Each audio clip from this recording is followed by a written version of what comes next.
Daf Kuf Zayin Amud Beis will begin 11 lines from the top. Vakati. We were in the middle of the discussion, and the Gemara suggested that the Machlokes Rav Yochanan ben Nuri and the Rabbanan about the Shmini Shrotzim is only Legabe Tuma.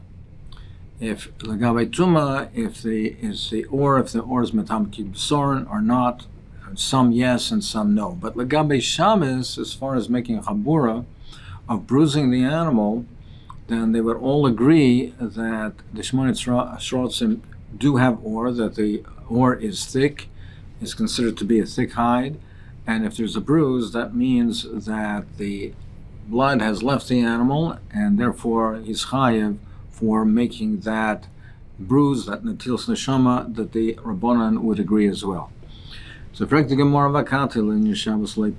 telling me as far as Shabbos goes that they don't argue, that they both agree that one would be chayiv making chabura for all the Shmini Shrotzim. We learned in the Brayso if one traps any of the Shmini Shrotzim that are mentioned in the Torah, or he bruises them, chayiv, he's chayiv. Where is that? B'shrotzim sheyeshlem oiros. So it's qualified only in the shrotzim that have oiros, that have thick skins. Ve'ezehi chabura sheina chayzeres. And what is considered a chabura that is permanent, that the discoloring is permanent, it's not going to change.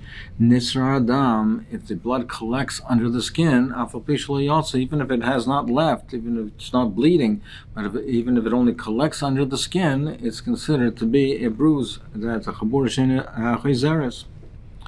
But Rabbi Yochanan ben Nuri Shmini Shrotzim Yeshlem Oiras. Rabbi Yochanan ben Nuri says all Shmini Shrotzim have thick skins. So it's not only the ones that we see that have thick skins, that have the thicker, relatively speaking, thicker skins. It's all of the Shmini Shrotzim. So is this not a machlokes between Rabbi Yochanan ben Nuri and the Chachamim, whether a chabura by all of the Shmini Shrotzim is chayev or only some of them? Rav Ashi says no. This is not a machlokes Rav Yochanan ben Nuri and the Chachamim. Tanakama, who is the Tanakama that qualifies it and said only some of the Shmini Shrotzim? That's Rabbi Yehuda. That's Radei Shita of Rabbi Yehuda, the Ozl Basar Gishta. That he says in terms of the Shmini Shrotzim, in terms of Tumah, it depends on the thickness, if you feel and how thick the ore is by actually observing it and examining it. Meaning, the Rabbanan were machalik in the Shmini Shrotzim legabe Tumah. They darshaned the hay and the eila to differentiate between the Tumah, the Shmini Shrotzim, that some of the Shmini Shrotzim, the skin is matama like the bosa. But there are others that the skin, it's only eila, but other ones, the ore is not matama like bosa. But apparently, Rabbi Yehuda does not learn it from the drasha, and therefore he bases it on the physical examination, the Shmini Shrotzim that have the thicker skins, so the skin is not considered like bosa, and therefore they're not metama. The ones that have thin skins, it's considered like bosa, and it is metama. And therefore he would say legabe Shabbos as well. He says he also differentiates and he qualifies that the chabura, the chiyuv for the chabura, is only with the ones that have the thick skins, that we observe that they have the thick skins, but not the thin skins. This non Rabbi Yehuda Rabbi Yehuda says, as opposed to the Rabbanan, Rabbi Yehuda says that the halatoa is kechaylet, and they have the same din. Rabbanan differentiate between the two. Now, the thickness of the skins of both are similar. They're both thick. Nevertheless, the Rabbanan, since the Rabbanan darshan from the Xeris Akos of the hay is to be marba the Tumah and the Eila is to be Mayid, so they're marba Tumah from the second list, and the Ramayid from the first list, so they hold that Palato is Matama or Kebasar. Even though it's a thick skin, it's Matama or Kebasar because of the Ribu Hakra. Rabbi Yehuda argues and it says no, the Palato and the Chaylit are the same. They're the same category. Now, apparently, therefore, Rabbi Yehuda does not darshan it from the pasuk. He bases it on the physical characteristics of the skin. They both have thick skins, and therefore, they're both not metama. So, you see that Rabbi Yehuda, he differentiates between the thickness of the skins And therefore, the Tanakama over here that differentiates between the Chabura by Shabbos and says only the ones would have the thick skins, it's not the Chachamim, it's Rabbi Yehuda. But I'll tell you that the Chachamim agreed, Rabbi Yochanan ben Nuri, that by Lagabi Shabbos, all of the Shemaynas Ratzim is high for making a Chabura. Aval Rabbanan the Pliga Rabbi Yochanan Linyan Tuma Linyan Shabbos Moidele. But the Chachamim, even though they argue with Rabbi Yochanan ben Nuri Lagabi Tuma, but Lagabi Shabbos, they'll agree with him that there's a Chabura, there's a Chiv for all the Shemaynas Ratzim. If that's the case, Rabbi Yochanan ben Nuri. The previous Bryce on the bottom of Kuf Zainam and all that said these are the words of Rabbi Yochanan ben Nuri that he's Chayav for in all of these cases for all the Shemaynas Ratzim. Chayil behen Chayav. It's a Rabbi Yochanan ben Nuri. Well, if that's the case, if the Rabbanan agree with that, then it should say that not only Divar Yochanan ben Nuri, it should say Divar Yochanan u'malchuk haisami boile, and it should say Divar Yochanan and his bnei machlokes that even though they argue Lagabi Tuma or Lagabi Shabbos, they agree. When that's a Tana Divar Yochanan ben Nuri machlok haisa, that's the way it really should be taught. Where do we see that the definition of a chabura is one where it's permanent, so it doesn't get reabsorbed into the flesh, it's considered permanent? So the pasuk says, the Navi says, can a kushi change the darkness of his skin? Which on the surface would seem to mean, and can a leopard change its spots or its stripes? So my Chabaraisav, what does that mean? Ilema the koi rikmi. If you mean to say, like it would be understood that we just said that it means can the leopard change its different colors. So haiva namar Chabaraisav, namar gevanimi boile should say, can the namar change its colors, its spot? Ella, no, it doesn't mean a leopard at all. It's all referring to a kushi. Ella kekushi ma oyer the kushena chayzeres. Just like it means, can a kushi change the color of his skin? Av chabura ein a chayzeres, and means therefore the nomer, can it change? Can the kushi? It's all referring to the kushi. Can the kushi or the color of skin? The nomer, can it change? Nomer means lahomer, to switch. Can it change? Chabaraisav is chabura, meaning if it has a bruise, the bruise is permanent. It can't change the bruise. So that we see the definition of a chabura is something which is ein a chayzeres. So the Mishnah said that Sharish Galsim or Masim, the Mishnah said that other types of crawling, creeping insects or creatures, Achayvel Behem Potter, if one makes a Chabur, it's Potter, Atzadan, Litzorach Chayev, Shloy Litzorach Potter. If he traps it, Litzorach, then he is Chayev. Ha-Harga and Chayev, so makes a Chabur with the Sharish Galsim or Masim, there's Chabur, he's Potter, which implies if he kills them, then he's chayv. Man Tana, who's the Tana? Amr Yirmeh Rabbi Lazari. Sani Rabbi Lazari Mer HaHori Kina B'Shabbos Ki Hori Gamu B'Shabbos. If one kills lice on Shabbos, the smallest little creature, it's like killing a camel, a huge creature. The size of it doesn't matter, and therefore he's chayv for a kina. So similar, so it would be the Tana of our Mishnah, the Shash Galsim or Malsim, even though they might be small, he's chayav for killing them. Maskiv lo Rav Yosef ad kan leplig Rabbanan leder b'lezer el b'kina dena par v'rava. The Rabbanan argue on Rabbi Lezer only by kina, which is not par v'rava. We visibly don't see it reproducing. We don't see any eggs. Aval shash katzim matzim the par v'rava loy pligim. But shash katzim ramasim that do reproduce, visibly we see them reproduce, you would be chayev. So even the Rabbanan agree with that. They're only arguing on specifically on the case of a kina, which is not par of a rava. But otherwise, even the Rabbanan would argue that you're chayev for killing all the creatures. What would be the svara in any event to be machalek? What's the difference it makes of big or small? Killing is killing. Why should that make a difference? So l'chayr and the havamina, the difference is because you might think that he's chayiv only for something which the Rambam explains the based on Yerushalmi, only on something that has bones and has sinews, but these creeping, crawling insects that don't have all of those characteristics of a Baal Chai, you perhaps will not be Chayiv. But in any event, we see over here that the Rabbanan only argue on Kina Deina Parvarav. By Charles got some Muslim Parvam, that you be Chayiv for killing him. They both only learned it out from the Elim, the rams that were killed. They shafted it for the purpose of the Mishkan to skin them, to use the skins.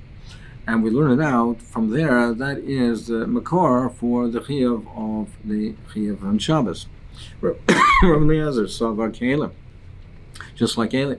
Ma Elim Sheyesh Ba Natil Shama, just like over there, there's a certain Natil Shama, Af Kol Sheyesh Ba Natil Shama. So any creature, if he kills it, there's an Isser.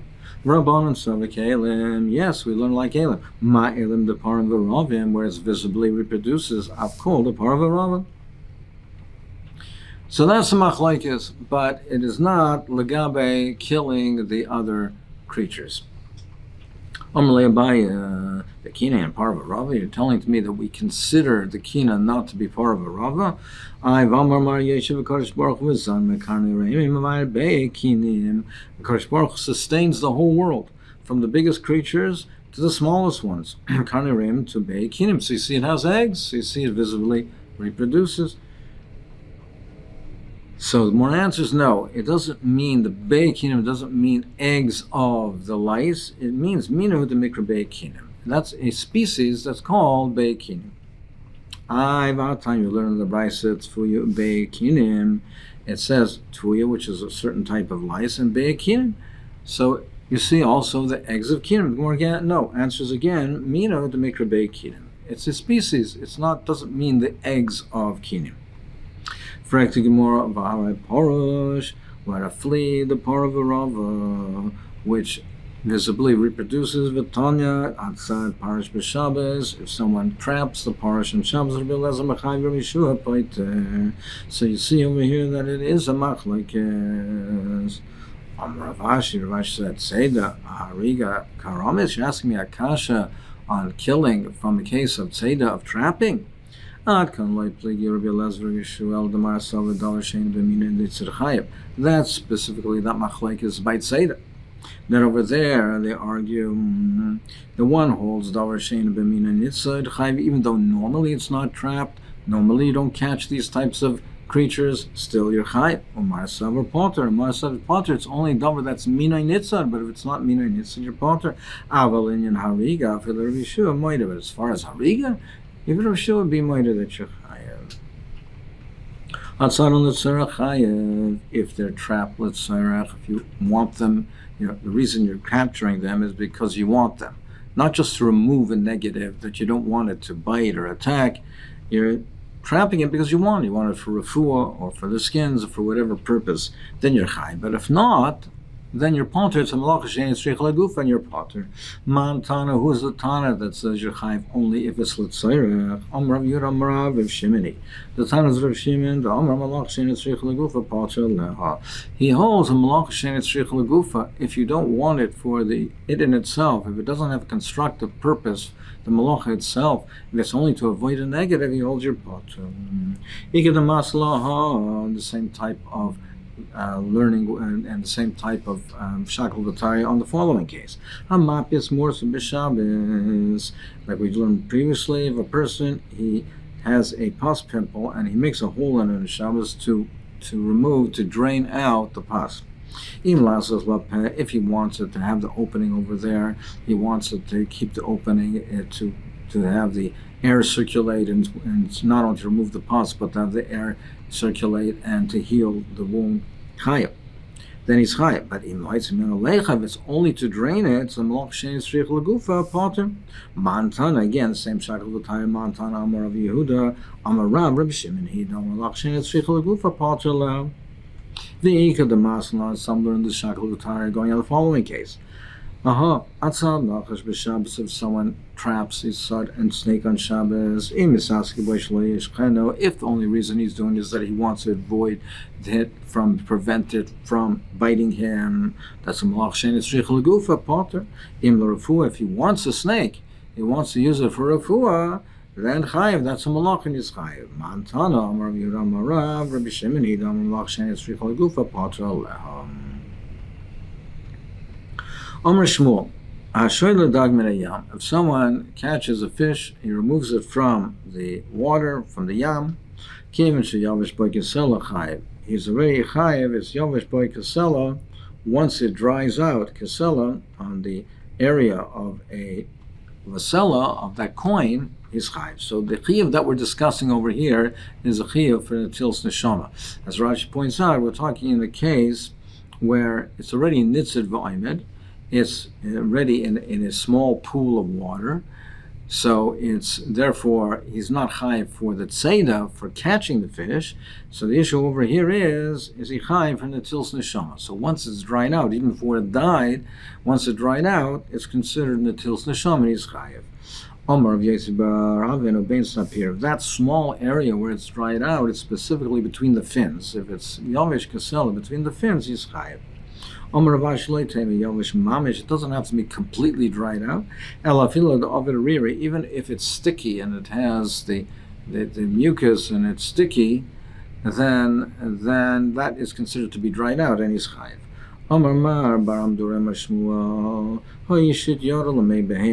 If a person put his hand into the womb of an animal, and he dislocated the uber inside, chayiv, then he's chayiv.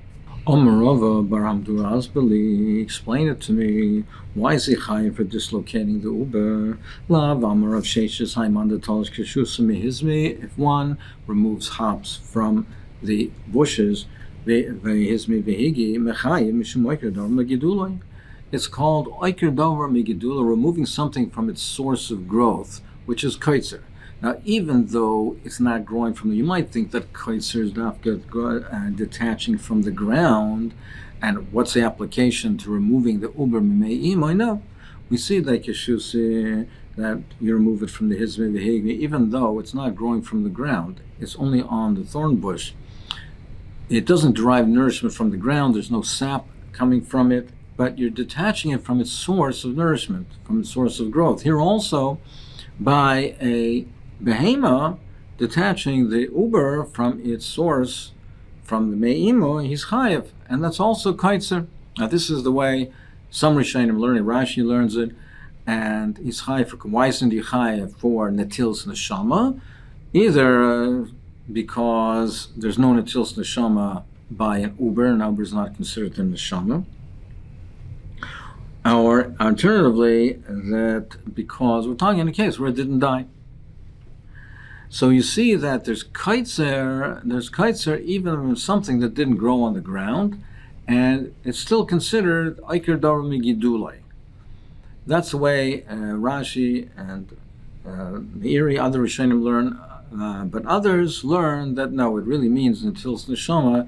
It's just by way of a mashal that it says Oiker Dover Megidula, but it means until neshama. But according to the previous Rishonim, it means that you can have kaitzer even from something that doesn't grow from the ground. And therefore, even if the item they didn't die, even if the uber didn't die, but you're removing it from its source of nourishment, so at the moment that you remove it, that you medaldal it, may have died later, but at this point, even though it's not dead, he's already chayiv.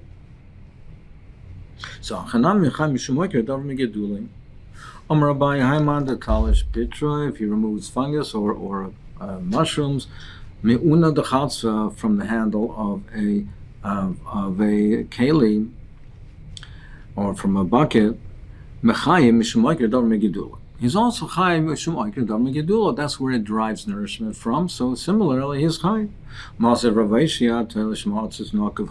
one detaches from an otzitznok of a perforated pot, so therefore it has a hole, it's deriving nourishment from the ground, it's considered to be mechuber lekarka. If he cuts it off, he's chai for kaitzer because he's cutting from the ground.